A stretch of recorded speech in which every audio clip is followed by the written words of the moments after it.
I saw her before she saw me. The ballroom lights were soft and golden, dripping down crystal chandeliers like melted honey. Music floated through the air, elegant and slow, the kind people sway to even when they're not dancing.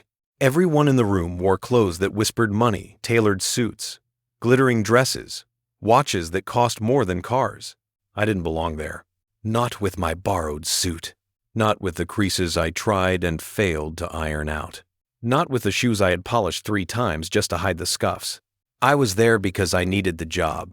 Catering, serving drinks, keeping my head down, pretending I was invisible. And then she walked in. Elena. Not the girl I used to know. Not a memory from another lifetime. No, it was her. Her presence shifted the air, the same way storms announce themselves before thunder. She didn't walk, she glided. Her dress was midnight blue, shimmering like water. Her hair, longer than I remembered, curled softly at the ends. She laughed at something someone said beside her, tilting her head the way she always used to when she was genuinely amused. And there it was, that tiny, crescent-shaped scar on her chin. The one she got, climbing the fence, behind the old football field.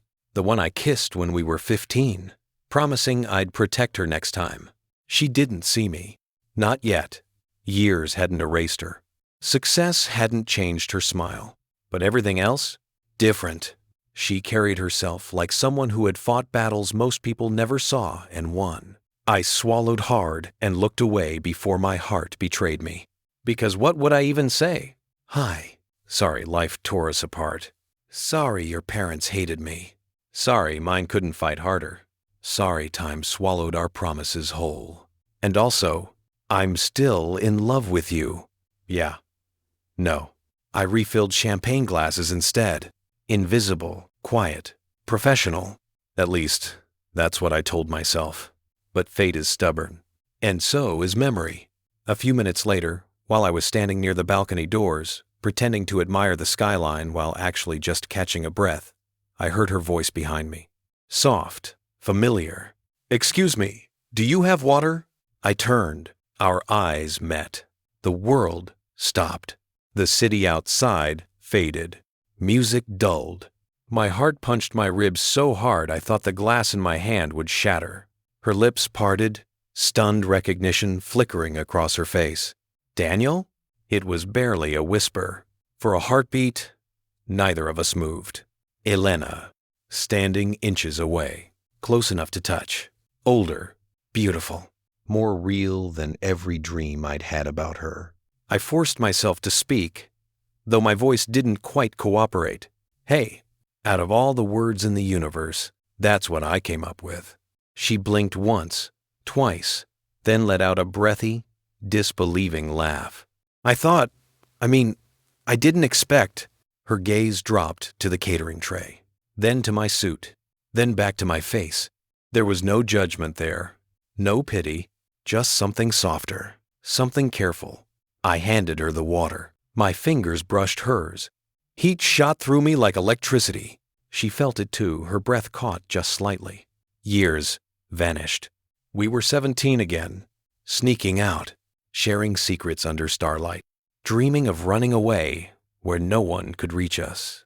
Can we talk? She asked gently. And just like that, we were pulled back into gravity. Not the past. The past was gone, but something still lived in the space between us. Old love, unfinished sentences, words trapped inside scars. I nodded, but my boss's voice snapped me back. Daniel, kitchen, now. Reality slammed down. She flinched. I instinctively straightened, like a soldier. I'll be right back, I murmured. Her eyes softened. I'm not going anywhere. I didn't know whether that healed me or hurt more. We go back. 3 days before we first kissed, her father told her I would ruin her life. 3 weeks later, my mother hugged me goodbye because we were moving again.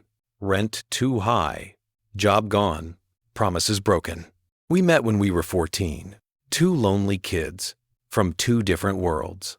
She lived in a house that always smelled like new furniture and lemon polish. I lived in apartments that always smelled like someone else's cooking and secondhand smoke. She had strict parents, expensive clothes, and rules carved out of stone. I had freedom that didn't really feel like freedom. No curfew, no expectations, just chaos, we pretended, was normal. We shouldn't have even talked, but the universe likes breaking rules. It started at the library. She dropped her notebook. I picked it up. She smiled. Simple. We studied together, laughed, shared headphones, made up stupid inside jokes. She said nobody really saw her. I said nobody ever stayed. She called me at midnight when family dinners got too loud, and I told her stories until she fell asleep. We were kids, with hearts too big for the cages we lived in. By 16, we were in love. Not dramatic movie love. Not shallow puppy love. The quiet kind. The stubborn kind. The kind built on showing up. Until our families noticed. And then, everything changed. Her mother stopped smiling when she talked about me. Her father started using words like inappropriate and future and standards. My mom worried I'd get too attached. I thought love was strong enough. I was wrong. The summer before senior year, her parents banned her from seeing me. They took her phone, drove her to school every day, watched her like a prisoner. We still found ways. Notes hidden in library books, glances in hallways, quick conversations behind the gym, but love under pressure turns into something else. Heavy, guilt-shaped, tired. One night, we sat under the bleachers, holding hands. She cried. They're sending me to a boarding school next year. My chest cracked open. Run away with me, I said without thinking. It sounded childish, but I meant it. She kissed me slow, trembling, desperate. I would, she whispered, if the world were kinder. 3 months later, she left. 3 weeks after that, we moved. Again. And our story, the one we thought was forever, turned into silence. No goodbye, no closure, just distance. We became each other's ghost. Back to the present. The kitchen smelled like garlic and stress. I washed my hands mechanically, waiting for the next tray, while my mind replayed every second of seeing her. When I walked back out, she was on the balcony, leaning against the railing, hair catching the light, like a memory that refused to fade. She turned when she heard my footsteps. For a moment, neither of us spoke. We just existed. In the same space again. I thought about you, she said quietly. Not dramatic, not rehearsed, just honest. Me too, I admitted. And the truth hung there, heavy and fragile. She smiled sadly. We were kids. Yeah, but it felt real. It was. We looked at the city. 2 strangers, 2 histories, 1 unfinished story. Then she asked the question we had both been avoiding.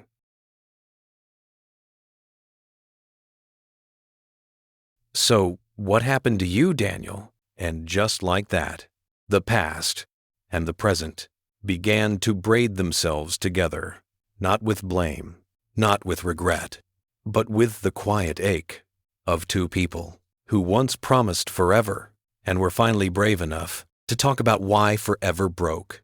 And I realized this wasn't just coincidence. This was life circling back, asking if love could survive time, distance, and the people we had become. And I wasn't sure of the answer yet, but I knew this. Our story wasn't over. Not anymore. I didn't recognize her at first. Not because she had changed too much, but because I had spent years convincing myself I would never see her again. The cafe was quiet, the kind of late afternoon hush that makes every sound feel louder. Cups clinking, steam hissing, soft music humming somewhere above us. I stood near the doorway, shaking rain from my jacket, waiting for my order. And then I heard my name. Soft, familiar, almost careful. Leo. I turned, and there she was. Maya, the girl who once laughed barefoot under summer skies. The girl I promised impossible things to beneath a bridge where we scratched our initials into old stone. The girl whose parents said I would ruin her future. She was standing near the corner table, one hand wrapped around a white mug, the other pressed lightly to her chest, as if steadying her heart. For a moment, neither of us moved. Her hair, once wild and sun-streaked, now fell neatly over her shoulders. Her clothes, elegant. Her watch probably worth more than I'd made in a month. Everything about her said success, someone who made it. And yet, her eyes, those hadn't changed. Still soft, still searching, still holding something fragile she'd never quite let go. I managed a breath, then another. "Hey," I finally said. It felt ridiculous, that single word carrying years of everything left unsaid. She smiled, the smallest, trembling version of what I remembered. "You look," she began. "Older?" I laughed nervously. She shook her head. "No, just tired." We both smiled at the honesty. She gestured to the seat across from her. I sat.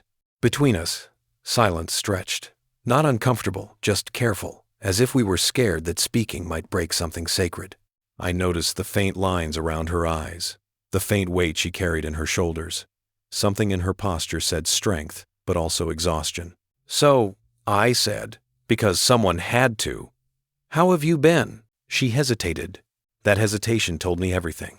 "I've been fine," she said. "Busy. Work, travel, meetings, expectations." Her voice softened on the last word. Expectations. The invisible chains that had always dragged her away from me. "And you?" she asked. I smiled, though part of me wanted to hide. "I'm getting by. Jobs here and there, fixing things, helping out at my uncle's garage, trying to keep the lights on." Her eyes shifted. Not pity, not judgment, something else. Guilt.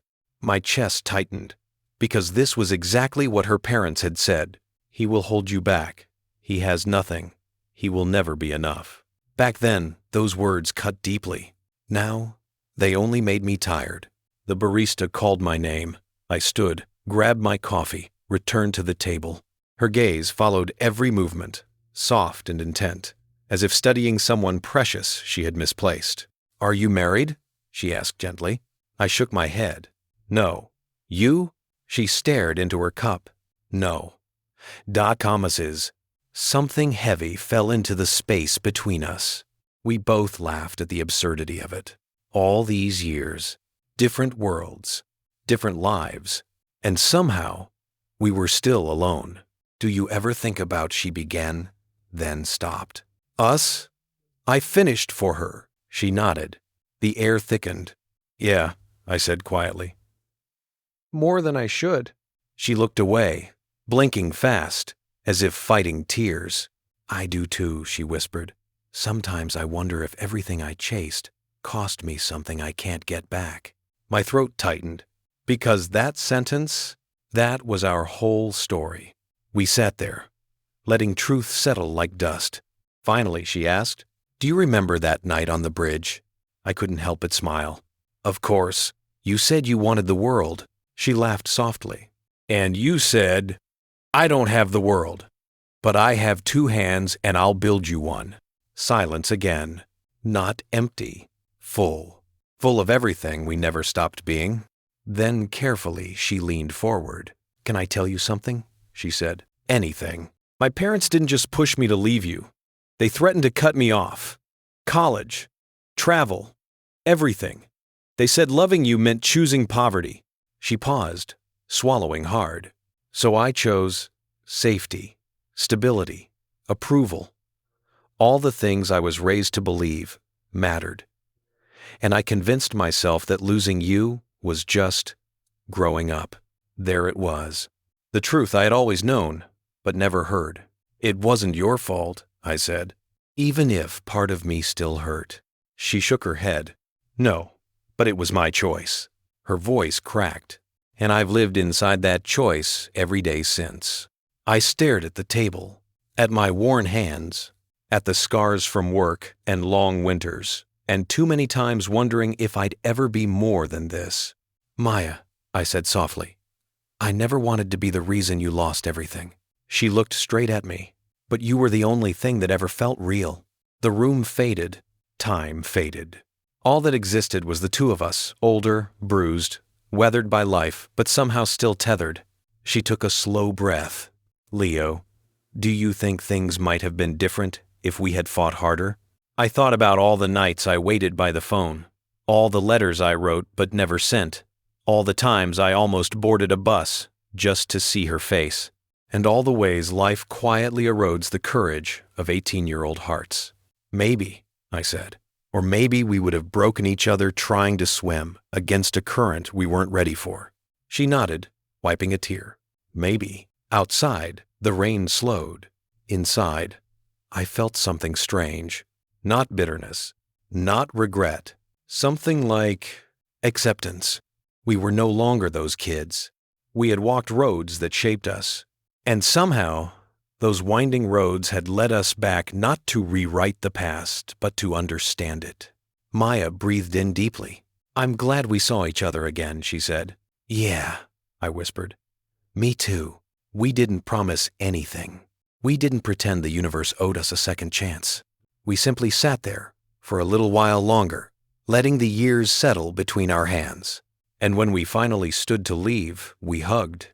Not desperately, not possessively, but gently, gratefully. The kind of hug that says, we loved, we lost, we survived. And part of us will always belong to the version of ourselves that believed love could conquer everything. She walked one way, I walked another, and for the first time in years, I didn't feel broken. I felt whole. Because sometimes, life doesn't give back what we lost. It gives us understanding instead. And somehow, that is enough.